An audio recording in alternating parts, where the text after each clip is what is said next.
Okay, let's get started here. Good morning to everyone. Today is October 25, 2024, and this is the meeting of the Volusia Forever Advisory Committee. I'd like to welcome everyone that might be listening online, and for everyone here in chambers, if you could please remember to put your cell phones on silent, that would be appreciated. With that, if we could have roll call, please. Wanda Van Dam, Here. Jessica Gao, Here. Steve Crump, Here. Kelly Frasca, absent at this time, John Gamble, Here. Derek LaMontagne, Here. John Macaluso, Here. Suzanne Schneiber, David Sosa. Here. We have a quorum. Okay, very good. I do not see anyone in chambers for public participation, so let's move on to the approval of the September 13, 2024 minutes. Does anyone have any corrections or comments, changes that they think should be made on these? Okay, with that, could we have a motion on those, please? Move to approve the minutes. Okay, motion by Ms. Gao to approve. Second. I'm sorry, was that Mr. Gamble? Okay, second by Mr. Gamble. All in favor? Aye. Any opposed? Okay, very good. Right on to new business.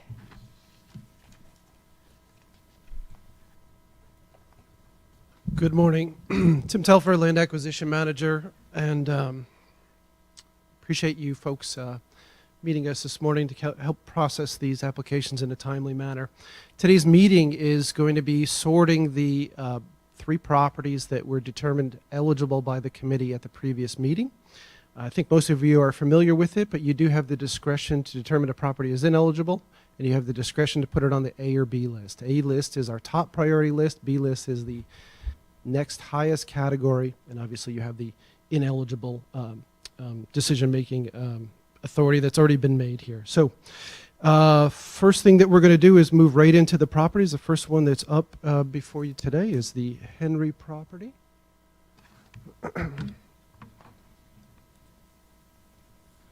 Okay, so this would be a working forest and farmlands agricultural easement application, approximately 292 acres in size. Staff scored it at 13 out of 19.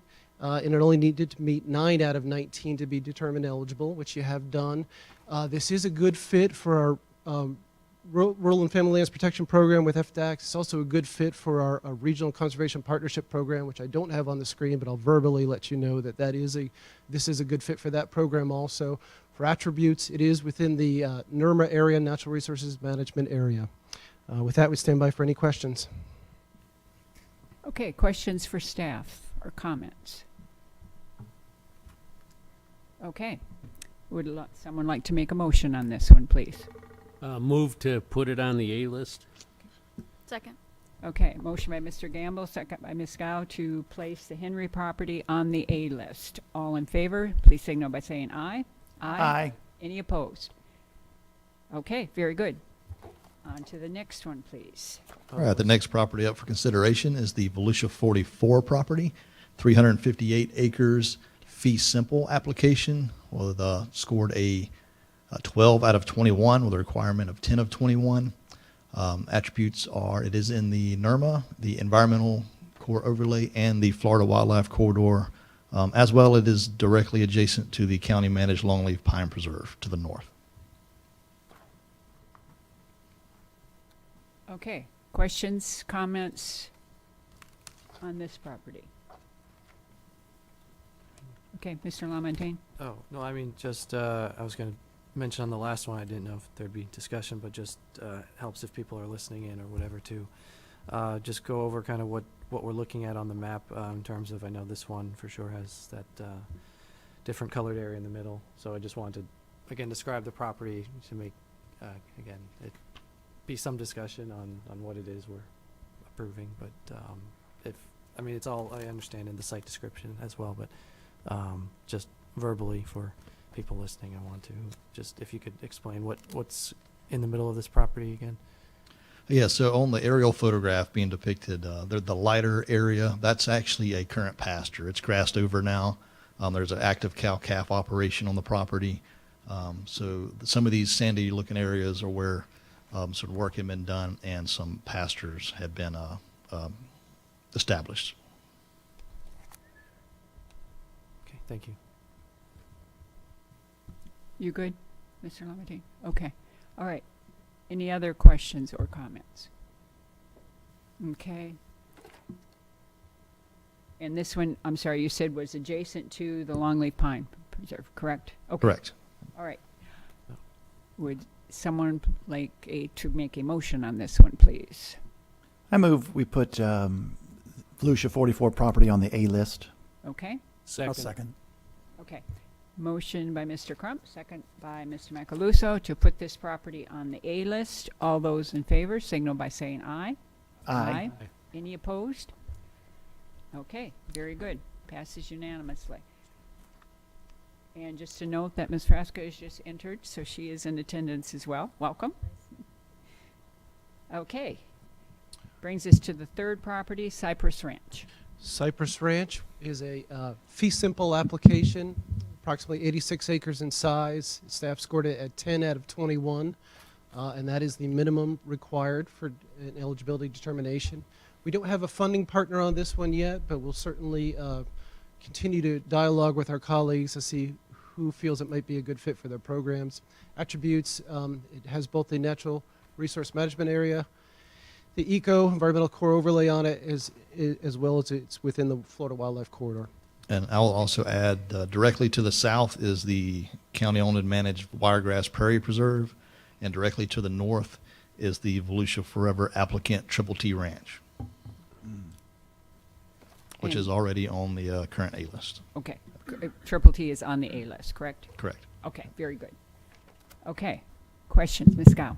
Just on to confirm, I think this is the understanding from last time. The squares in the middle are outholdings, right? They do not own those centerpieces, but everything else.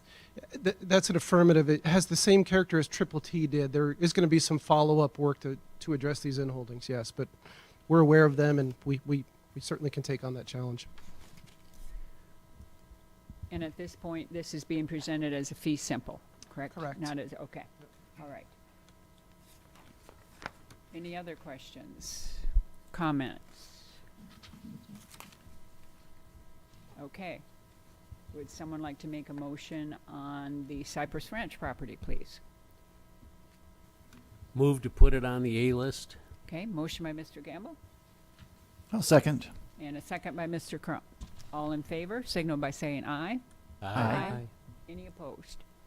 Okay, very good. Unanimous to put Cypress Ranch on the A list. All right, that's it for new business, which brings us to staff comments, please. Sure. So I'm going to give you some property updates and let you know what's been going on behind the scenes on the properties that you've already handled. Let me also start by saying thank you again for making time in your calendars to attend this meeting. This is one of those efforts that we do to try to speed up the processing of these applications, and it does mean something to the landowners that we interact with, that we go through these efforts. There's no way to get around the fact that it takes some time to process through a government acquiring a piece of property. And so these opportunities to speed up the process are very important to us. So with that said, I'll start out with the Evans property. This is an agricultural easement that y'all put on the A list, approximately 126 acres in the Lake Helen area. So we are essentially closed on that. I should get word Monday that the easement is recorded. We're in queue for recording right now, so we're in the final stages of that project. Pickett and Cooper is one that we addressed very early on in the program's existence. I believe that went through the first cycle, 40 acres, north of Pell Road. Same area as Cypress Ranch, essentially, very, very close there. So we have a verbal agreement on a purchase price, and we have a contract signed by the current landowner, and that's going to go in front of the county council on November 19th. Stewart property, this is that large 2,500 acre parcel in the Edgewater area. We've completed all the due diligence on the property right now. We're working on our closing. If you remember, this is the one where we actually have that sell back to the Department of Environmental Protection for $3.2 million on the north piece. That deal remains sound. So we're going to close with the current owners and then sell that piece on the north side to the state as soon as possible. The next one I'll mention is the Carter Quail Ranch property. This is a large piece that we have been interacting with the Florida Department of Environmental Protection on their acquisition through the Florida Forever program. And this is one of those things I'd like to bring to your attention that we spend a lot of time on, kind of outside of the paperwork and outside of the things that we directly present to you. It's interaction with our funding partners. So we've had a really great relationship with the Florida Department of Environmental Protection. They are going to take this on 100%, so their staff has already gone ahead. They've utilized Volusia County's appraisals. They've negotiated a purchase price. It was scheduled to go in front of the cabinet in September. That meeting got canceled. It's now scheduled for December 17th. We've got a bundle of properties here that I'll give you an update on. They all fall essentially into the same category: Stone Street, Wisniewski, Four Star Timber, and Hammer. We are at the final stages of the appraisal process right now. We are talking to them about the RCPP application process. I'd love it if we could get additional funding there if it works out for them. They've been extremely patient because this has been a long process for those applicants as we've tried to get them to the offer stage. But we're very close to that now. And again, we're going to target the RCPP to try to leverage our dollars as much as possible. Lake George Inn Holdings, this is a bundle of properties up in northwest Volusia County. We're working with another funding partner here, the St. Johns River Water Management District. We've established a partnership agreement. They've taken the lead and presented an offer to the landowners with Volusia County's consent. We're waiting for a reply back on that offer at this time. Double Eagle. This is a large 900-acre agricultural easement on the very southern portion of the county adjacent to Lake Harney. Near Lake Harney. I shouldn't say it abuts it, but near Lake Harney. We have been working with the Florida Department of Agriculture and Consumer Services as a partner on this project. Right now, we verbally agreed to a 50-50 cost split. We have completed our due diligence necessary to make an offer, and we're waiting for the state to complete their process to get to the offer stage. That should be completed within the next month or two. The actual conservation easement is already fully negotiated. We just need to agree on price now and bring it to our governing bodies for approval. Triple T Ranch. You've heard us reference that one today. That actually came through as a fee simple application, and the owners, we had actually appraised it as fee simple, presented an offer. It met the owner's expectation, but they also changed their mind. So they've now come back and said that they'd like us to consider that as an agricultural easement. So this is one of those times where we're coming back to you and letting you know that there is an applicant that wants to shift the process here and switch over to an agricultural easement on this property. So what that means for us is we are now modifying those appraisal documents to reflect an easement value on the property. We are in process now. I feel confident saying we're about 95% of the way through the easement negotiation stage. So as soon as those appraisals are updated, we'll present the offer and work through the authorization with the county council on that one. McMillan, this is another agricultural easement. This is, we just got the appraisals in on this one. It took a long time to process the appraisal due to some building envelope reservations that the owners requested. We are through that process now. We'll quickly move to the offer stage on that piece. Morgenstern, another partnership with the St. Johns River Water Management District. They have a verbal agreement on that property. We'll be moving that one forward very soon here. Tomoka Farms Road is one that is in the title stages. We're going to go through title and then make a fee simple offer on that piece. Tomoka Marsh, up in the northeast corner of Volusia County. This came through. We had referred to it as a Frank A. Ford Trust in some of our documents. We'd like to switch that dialogue. We're going to try to stop using the trust names because they represent individual owners here. So we're going to call that Tomoka Marsh going forward. Again, this is a great reflection of the relationship that we have with the Florida Department of Environmental Protection. We work with their Florida Forever staff. They are now going to take this property on 100%. This had originally been processing through the St. Johns River Water Management District. They applied for a NOAA grant for funding. We all had high expectations that the NOAA grant was going to get funded, but it did not. So we shifted gears. We turned this project over to Florida Forever. They've completed their title work on it. They are engaged on the appraisal process, and they'll make an offer probably in late November on that piece. And the final thing that I'll update you on is the overall RCPP. We've met some major milestones in getting that program up and running. So the biggest thing that I'll let you know is now technically Volusia County is what we call an eligible entity under that program, meaning through the federal RCPP system, Volusia County can now hold and enforce easement documents. That's what an eligible entity means.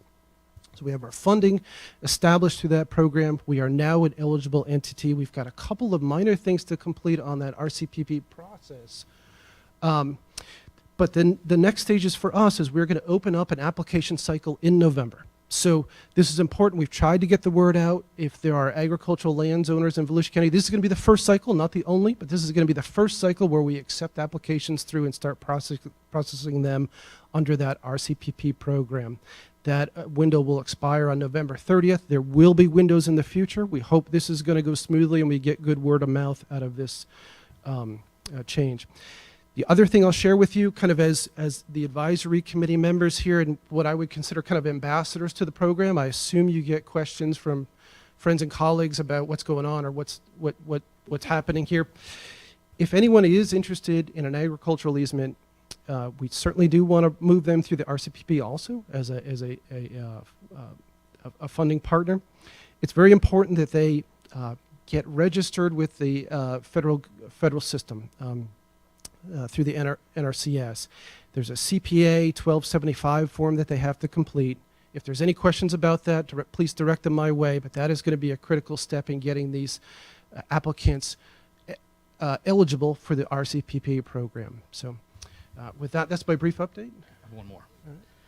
I just want to add where we are at on the Volusia corridor expansion, Volusia Conservation Corridor. Our GIS team has completed our analysis and report. We received the package this week, so we will be putting that together, and we'll give you an update at the next committee meeting on what direction it's looking like. That'll give us some more time to get the verbiage added to the mapping analysis. So we'll have a pre-draft version for you to kind of to see. Great. Okay. Thank you. Good information. Wanda, if I may add to that, I want to calibrate expectations here in terms of the corridor expansion. We can do the work, and we've done the work, but it will really be up to Florida Forever when we go to them with our maps on whether it gets expanded or not. And so that's why we've taken a lot of time. I will say in our initial conversations with the staff, it was expanding and using the wildlife corridor as the undergird was not enough. You needed to say that it had some ecological benefits besides just being in the corridor. So that's what the team has done. And so I want to calibrate expectations in terms of it may have to change when we go to Florida Forever. We're open to that. We just want to make it larger. All right. Good information. All of it, because so much of this stuff, I know people wonder why does it take so long, but as you pointed out, when you work with funding partners, which I know you try to do as much as possible, we're constrained by their time as well as our own. So good information. Any questions or comments? Okay. Okay, Mr. Lamontagne. So, yeah, I appreciate the updates. You had mentioned changing the names on, like the Tomoka Marsh property and so forth to not match the trusts, I guess. So I was just wondering if there's any consideration of the board that you would like for us to help come up with names for any of these for future reference. I mean, I'm just curious, like in the future when these are parks, like at some point, who picks the names and if we could help with that, perhaps? We really leave that up to the landowner. They typically have a business name or a ranch name or something they would like to put it under rather than a personal name. Yeah, but when Then once in public ownership, it's a council decision council, yeah. on what it's named. But would it be appropriate for us to recommend something to council, perhaps? Just considering when we own it. You can certainly recommend something. Okay, I'll think of something. Thanks. I'm sure you said this, but I think I missed it. The RCCP, the cycles, how frequent are they going to be, or is that something we don't know just yet? So we do have a little bit of latitude on how we set up those application cycles. I anticipate we'll do them annually. However, if we do get a heavy response from people that are interested outside of November 30th, after November 30th, we do have the discretion to open up another cycle if NRCS consents to another cycle being opened. Okay, so the cycles are your purview, staff's purview, or is it part of the RCCP program's purview? It's really part of the RCPP program's purview there. So we'll make a recommendation to them. That so far they've been great to work with, and they've kind of deferred to us, but I can't make any commitments because they make their own decisions based on federal staffing levels and other processes. Okay, and then to get the word out to the agricultural community, have you been to meetings or will you be attending meetings to try to help get this word out there? Yep, we have. We've attended a number of meetings so far, both Nick and I together and Nick individually also. We do have a press release that we're working on right now that's circulating through Volusia County Public Information Office. And we're going to continue to make efforts to kind of get the word out and market this. Okay, okay. All right, very good. Thank you. Any other questions for staff, comments for staff, comments by staff? So I will just say, just adding to what Tim shared, is I think we have positioned ourselves in a way, as you heard, we've got lots of appraisals back on easements. So that was a strategy to be prepared to pull the trigger when we get those federal dollars. So these individuals who have went through our program, I think we talked a little bit about this last time, will also have to apply through the RCPP. We're trying to make it as similar as possible, and it will never be a cold handoff if we're giving them over to the feds. It will be a warm handoff. There are people. We want to keep them close by and the relationship with us. So we have a number of properties that will be ready for that first cycle, and we'd like to process and get purchased before the next cycle. So, that was I will say one of the beautiful things about this as well is we are probably one of the only RCPPs that has the only county dollars in it. So there's not a lot of competition in that pool. So we did good. Thank you, Tim, and to our council for their leadership and committing $20 million that we were going to spend anyways on conservation deals to pull down that those $20 million in federal funds. Can you just briefly go through the process for the RCCP? What are the steps in that?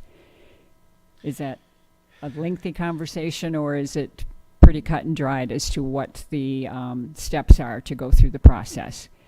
So I'll give you an outline here, and I'm going to keep it as an outline because we are still learning our way through this process ourselves here. So some of those details will be better able to answer 6 months from now as we've got it set up and we kind of work through all those federal processes.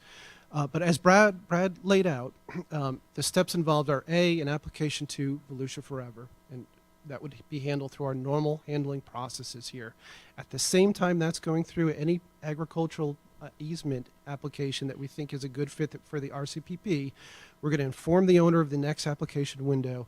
We're going to get them set up through FSA, Farm Services Agency, I believe is what that acronym stands for, who's the entity that's actually going to determine their eligibility under the program. So we're going to work them through that FSA application process. Once that's then approved, the RCPP program window has closed.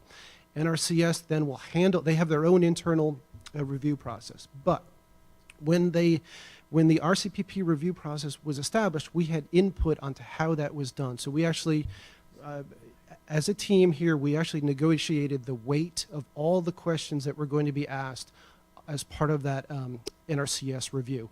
They reflect what you see in 2023-77. That's the resolution that governs our scoring and our processes here. We've essentially picked up most of those questions, put them into the federal application review process, and then weighted them to try to emphasize certain features of property. Contiguity, so we don't have dispersed parcels that we're dealing with. Acreage was another area that we actually put some additional weighting on, etc. Addition to other conservation parcels or within the Florida Wildlife Corridor, things like that. We're part. So an application then will move through the NRCS. They'll score it. We feel, very comfortable with that process, and the output is going to be this determinant of eligibility. We have an agricultural easement already established within Volusia County. So we're the one that we're using on the Evans project. So it's been vetted by our legal department. We take that document, and this is a step that has not occurred yet, that will occur soon. There are program, and it's really outside of what we look at as program, and it's really outside of what we look at as Volusia Forever. That very much deals with almost the business entity itself, not necessarily the property eligibility side. And that FSA eligibility has been established for quite a long time. That is not unique to Lake to Lagoon or Volusia County. That is something that's required of all the RCPPs across the nation. Okay. And if folks have signed up, many of our ag producers have, crop insurance, or if they've used some cost share money from NRCS, they're registered. So most of these folks, the vast majority, should be or will have used those services in the past and will have that entity number. Okay. And at what point does county council, this after it goes through the whole RCCP process or before? Do they approve it before it gets sent on, or is that after the fact? I would call it after to midstream, so that easement needs to be presented to the county council. So that easement with the NRCS language in it and any reserve rights that the landowner wants to obtain or retain needs to be inserted into that easement document, and that document needs to be presented to the county council. So it will be when the deal closes, because they're already on the A list. This is just a partner requirement, so it's another pathway that we work, but we'll bring the final deal to council. Okay, so council has already approved it being on the A list, and then we're going to go back to them, you're going to go back to them and get the approval at the very end. Okay, all right. Thank you for that. Ms. Schreiber? I take it that since you didn't say anything about adjusting criteria for easements, there's nothing to be done for us to do with. Correct, because we have our process. So we have our easement criteria. We think it's strong. I think this is one of the things that made us competitive for the RCPP, because we had a list. We had strong criteria that focused on natural resources. I mean, at this point, it would just slow down the process, and I think we are strategically in a place where we can pull the trigger to buy a handful of properties as soon as we have access to that money. That's my question to these guys every week. When are we going to get that money? Okay. Ms. Schreiber? I just have one more thing to say. I really appreciate the quality of work that you guys do and the quality of Volusia Forever, because last week I attended a meeting over in Orange County, and they're not the only county, but they're facing conservation land sell-off, and they have an amendment that they're voting on right now to stop that. It's pretty sad. I just want to say. So I appreciate what you guys are doing. Well, let me just respond by saying it's not just us. It's all of you on the dais here, as well as the county council and everybody that touches this program as it moves through. So it's really a collective effort, but certainly we appreciate the kind words. Yeah, I think we all agree that we're very fortunate to have the experience on staff that we have and the dedication, because you guys are doing a fantastic job.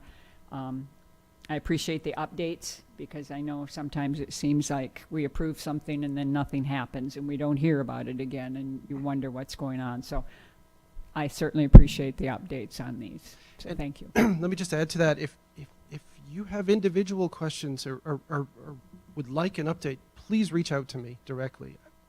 You're on our advisory committee. You're going to get an immediate call back or email back, and we'll make sure that you have the information you need to answer any questions that you're getting in the community. All right. Any other questions for staff? Okay, Mr. Lamontagne. Yeah, I was a little curious to go off what Ms. Schreiber was just saying. Is there a possibility down the road, or can you explain just for people who are kind of worried that what maybe happened at Orange County might happen here, is it true that a lot of these, are conservation land, which I'm not saying, it's going to happen anytime soon, but, 10, 20 years down the road, if there's a county council that wanted to sell off some of it, what the process is for that, or are these, I mean, I know they're supposed to be in perpetuity, but like what, is there any mechanisms that can stop that in a worst case scenario? I'll take this one. So 2 ways. So for easements, we protect against that by having a third party sign our easements. So Alachua Conservation Trust will be on them, and they will not budge in the future. So we've done that pretty much with all of our easements. So now if there's adjustments that need to be made around the edges, we think would be open to that. But changing it from conservation land, the whole parcel, that's why we do that. In terms of the county council, if they were to decide to change something into more active or out of conservation, that's certainly their prerogative. We just that we have made it very hard. So on a lot of our properties, having a funding partner is not only a strategy for stretching our taxpayer dollars, but it also protects against that a lot of times because the other funding partner typically will not agree to it. We also changed the zoning, the land zoning, to conservation. So in the future, if that was to be changed, it would require a large comp plan amendment with public hearings and a process. So those are kind of the ways that we try to insulate ourselves into the future. Thank you. Okay, very good. Anything else for staff? Okay, then we move on to committee member comments. Okay.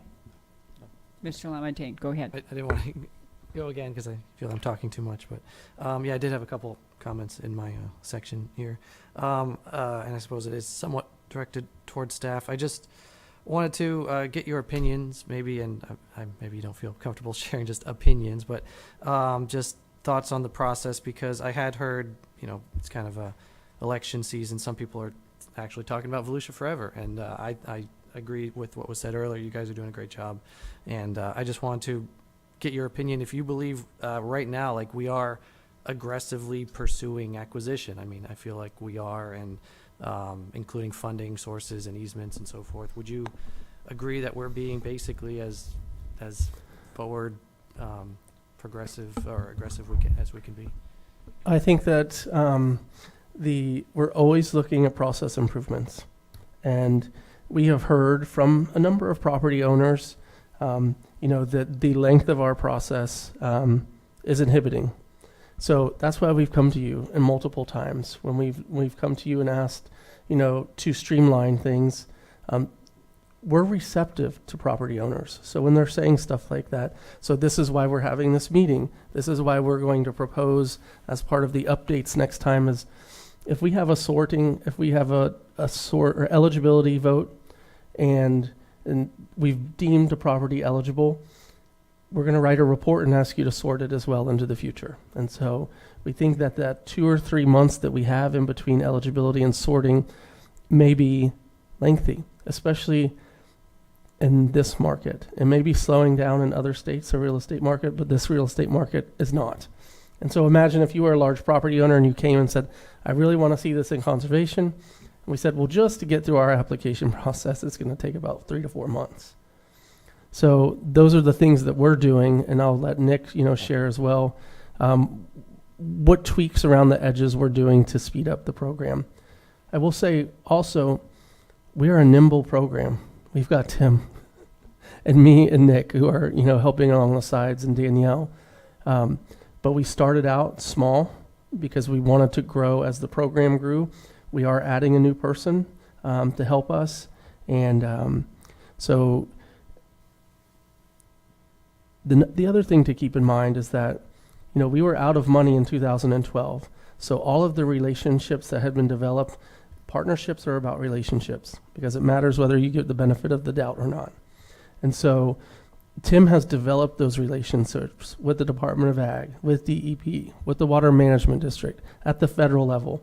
Relationships take time to develop, and the trust is built through the transactions. And so I feel like we're getting to a point now, we're getting back up to that full speed area, as you can tell, based on all the updates that he's given you. So I would say, if you want us to go out and spend all of the, bond the 60 million that the referendum allows and spend it all tomorrow, we could, and buy every single one on the A list.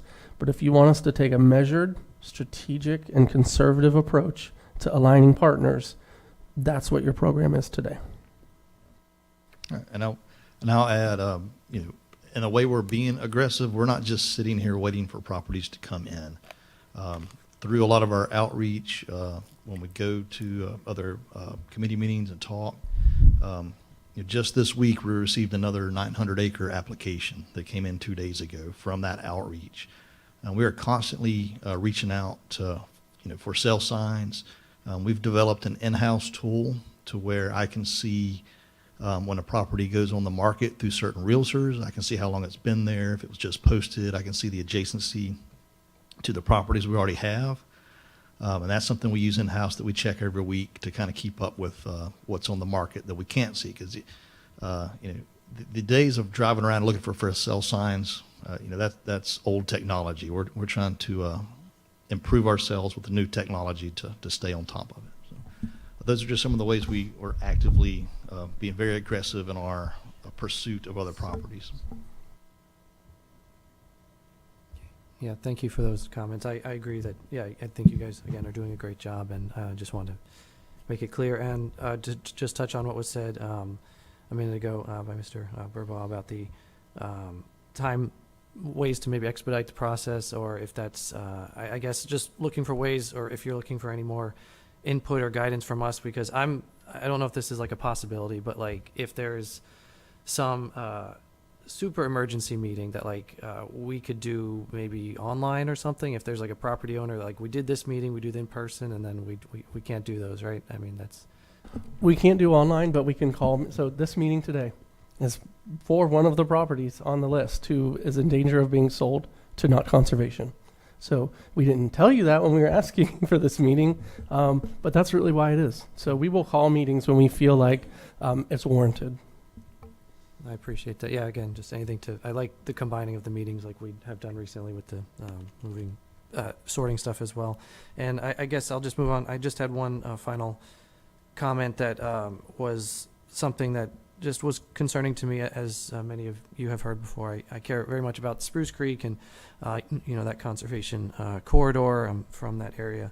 And there was a property that was had some protected land around the water. So basically, it's my understanding that zoning around some of these OFWs, outstanding Florida waterways like Tomoka and Spruce Creek, have easements along the water's edge, especially when there's flooding and stuff from the hurricanes, that's needed. But there was a property owner that actually was permitted to basically build a pool in that area by the county. And there's a question on whether or not they got the zoning, but it was supposed to basically be a buffer and not, in my opinion, to be a pool area. And the fact that then they had the hurricane and all this water kind of flowed into the creek bothered me, but it's more along the lines of what these zonings mean. I suppose that's a question for maybe the zoning committees and so forth. But at some point it was this property owner, I think, got several exemptions, and it got to the point of,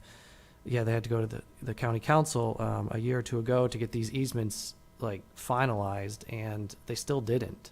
So it's almost 2 years, and this property owner just refused to get their easement that they were instructed by county staff to get, or county council to get, and the result is just again, more harm to the habitat, more harm to our waterways, and just kind of a little bit of a lack of faith of what protected areas, resource corridor, conservation, whatever it happens to be, means, when it's just they can be ignored by people who live adjacent to one and maybe have part of it next to them, or even on their property. So I just want to let everyone know that something to look out for, and to please, if you have any things that you think we can do to continue to protect these lands? Because right now, I guess it's like an enforcement question. Like, why is some of these areas that have these protected zonings on private property or on public property, it seems to be that they can be damaged and no one really follows up on it. So I was particularly upset about that because I was near my hometown and I saw the damage and the property, the people who live next to it were very upset. So sorry for just sort of bringing up something that's maybe not terribly related, but in terms of corridors and conservation and so forth, and protecting our OFWs, which I want to make sure we're protecting waters as well as lands, with Volusia Forever. And so just looking for more ways to protect that area in the future. So I appreciate your time and thank you. That's obviously something that's outside of our group here, but keep in mind that public can speak at PLDRC meetings, public can speak at the council meetings. So if you have objections, if you see something like that and have objections, you've got, opportunity to voice those objections through PLDRC and through county council, as you know. So I'm sorry, Ms. Frasca. Yes, thank you. I guess this is a question for staff. Given the last hurricane that came through after the one before with the rain, a lot of the properties that I've seen that have become flooded are newer properties, newer developments adjacent to undeveloped land. Is that something that we would look at as far as Volusia Forever and trying to acquire those vacant properties that have acreage to slow down that? I mean, the water's got to go somewhere. If it's concrete, it's going to roll into your neighbor. If it's, if it's the grass in the ground, it will be soaked up into our aquifer. So I'm just wondering, are those properties eligible once approached for conservation? If they meet our criteria. So it's a Okay. case-by-case basis. It would certainly not be, we are not a mitigation strategy. We're a conservation strategy. Mhm. So I would just say that there are other funding sources for mitigation. CDBG DR is one of them that we have right now. But Volusia Forever is a conservation program, not a mitigation program. Okay, I think my question was, if they are eligible as far as the criteria, would we be seeking them out? Yes. I mean, if we see properties that are eligible and they are attractive to our program, which in most cases are larger parcels, we would certainly outreach to the property owner. Okay, thank you. Okay. Mr. Just Crum. to add to that, remember, the property owner has to be willing to sell to us. Yeah. So if they don't want to talk to us, then there's no, right? So. Okay, good question. Anyone else? Mr. Gamble. Well, it looks like we're going to acquire a bunch of properties. You guys are doing a fantastic job. My question is do you have the right amount of funding for your management staff once you start to build increase your inventory? So the land management side has quite a bit in reserves, planning for these future acquisitions that we could dip into. We are planning on personnel as well, so we're adding positions as new properties get acquired, so our level of service doesn't go down. Okay, and you're very comfortable with the level you're at? We will always accept more. But Well, I mean, I think we made a recommendation at one point, I don't know, 2 or 3 15%. years ago with a percentage, and I just was wondering whether that was keeping up with what we needed. It is right now because everything we've bought we don't manage. So Okay. it's been a good strategy the last couple of years. But Nick has, I will give Nick credit to his leadership, has positioned us for future acquisition. So we've, right now, just like any other larger division would do, in the activity of land management. We've now, thanks to executive leadership and the council's support through the budget process, we're going to kind of split land management into teams. So we're going to have 2 land managers, a chief of land management, and 2 teams, east and west. So these people are right now they bounce from preserve to preserve. Now you will have assigned teams. They will be looking at those preserves every day. They'll be getting off the mower and wiping down the kiosk, which they don't like me for, but they will have a relationship, or they'll have ownership of the area that they service. That's what we're going towards. Right, and I'll add, every year when we budget, when I go through the budget, future forecasting of management is always top of mind for me. So, coming from a forestry background, you're always thinking 20 years ahead. So that has always stuck with me. So even if we don't budget for it this particular year, we're looking 5 years out, 10 years out, 15 years out. Okay. Thank you. Ms. Schreiber? In the last meeting, at the end of the meeting, I brought up Farmton. I'm bringing it up again. Since the flooding happened in our county from the hurricane, the water is flowing heavily from Farmton at Edgewater to the east, to the Turnbull Hammock. It's actually on video. It's a solid video. You can't miss it. It's not like a small trickle. It's still going through process. It's my understanding in New Smyrna Beach. I don't know if it's been finalized in Edgewater, but any land that you can negotiate there, maybe all the environmentally sensitive land's already been put aside, but from the photos I saw, it looked like something might qualify. So I'm just bringing it up again. Okay. All right.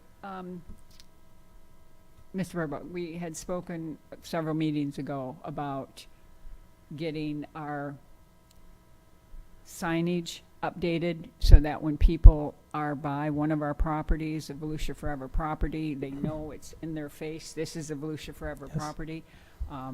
Echo has very attractive signs. Is that something that's moving forward? Is that something that we need an action on, or where are we on that? So we are moving forward. I will say that we have, through the ECHO Direct County expenditure process, it has given us a real opportunity to look at our preserves, which are the passive recreation preserves. We've replaced signs on all the access points at Door Sleeper. I'm looking at Nick here. He's shaking his head yes. Yes. We're going to, those signs are, we want to do it at the same time as we're doing those preserve enhancement and education plans through ECHO Direct County expenditure. So it's part of the package that we present to ECHO is the new signage as well as the new amenities on that preserve. One of the things that I think that will help us, and we've got 2 more to do, I think, Gemini Springs extension or the addition. And what was the other one? Longleaf next year? Longleaf Pine Preserve and Lawnia Preserve are also on the list. So those 3 are on our list for updates here in the next year or 2. One of the things Nick did not mention, I think was important to us, is the council also approved us hiring a recreation specialist in the land management department and land management activity.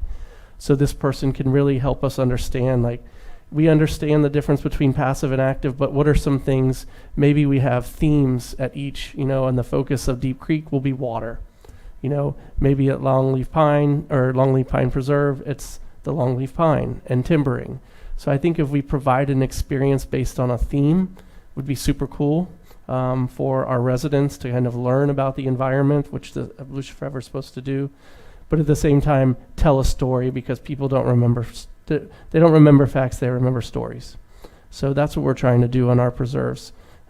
Nick, I'll let you jump in. I've been stealing all your thunder. No, I was just going to add, we've also added a couple more new entrance signs. Scrub Oak Preserve now has some new signage up. Deep Creek Preserve has a new sign. Those were within the last 3 weeks have just gone up. So you'll start to see some of our older signage and kiosks being phased out and some new ones come in. So it's a constant effort by the land management team to do updates. We're also installing amenities that aren't there yet, such as some of the feedback we had was Some of these trails are longer mileage on a wilderness trail, but they like benches to take a break on every now and then. So we're installing some benches on these trails and some smaller. You may not notice it at first, but there's some new amenities are going in on the preserves.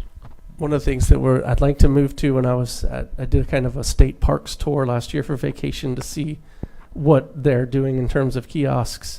And one of the things I saw down in, I think it was in Sarasota, was, and this is what I wanted the recreation specialist for. And now we have all of our benches in a GIS layer. Last year, Nick's team basically took an inventory of all kiosks so we can get them on a maintenance plan, all benches, all pavilions. So we're saving for that next, bit of maintenance or replacement. So kudos to him for that. But there was a web page where you could buy a bench in someone's name or in memory of them. So $250, they're replacing our bench for us. Why wouldn't we want to do that? So that's one of the ways. That's what we're trying to get to. Had one other thing, but it just slipped my mind in terms of hot off the presses that Nick has not shared. Is one of the things we've heard is from folks is we want a driving trail for people with accessibility issues. We haven't got there yet because we haven't been able to find a dry enough area through one of our preserves. But Nick's team wrote a grant to the FWC Foundation to get a Eco Rover track chair. So this is basically a chair on tracks that someone who is not able-bodied could get in and go explore our trails system. And so we're going to house that at Lyonia Preserve. So the LEC staff is going to man it. And people can check it out or reserve it online. We just got word of the grant yesterday or last week rather. We didn't get the full amount, so that was our question to leadership. Can we take some money from reserves to fund this? And they said, of course. So that's something I'm sure you'll hear a press release about soon. Yeah, there's no doubt it's a big task because we have a lot of properties, but I just want to make sure that the public is aware when they're on one of the Volusia Forever properties that it is the Volusia Forever property, so they know where their tax dollars are going. So thank you for all of that. Any other comments? Okay. Thank you to everyone for agreeing to another meeting. As we try to speed this process up, we're going to have to be more flexible, just like staff is going to have to be more flexible. So thank you to everyone for that. And I believe is our next meeting December 6th, correct? Okay, very good. If there is nothing else, then we will see everyone on December 6th. Thank you. Please leave your binders. We'd appreciate Yes, it. thank you. Thank you.